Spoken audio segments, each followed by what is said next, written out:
pangangalagaan. Kapaligiran ay pagwasdan. Ito'y aking pangalagaan. Gawin lahat ng paraan upang ito'y hinatan. Tatapon ang basura sa tamang ligayan.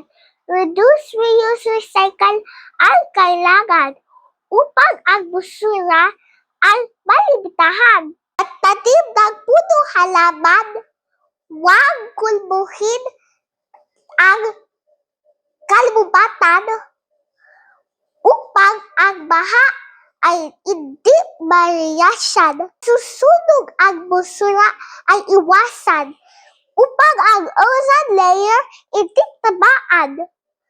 Kaya't ikaw, kabataan, halina't alagaan itong kapaligiran.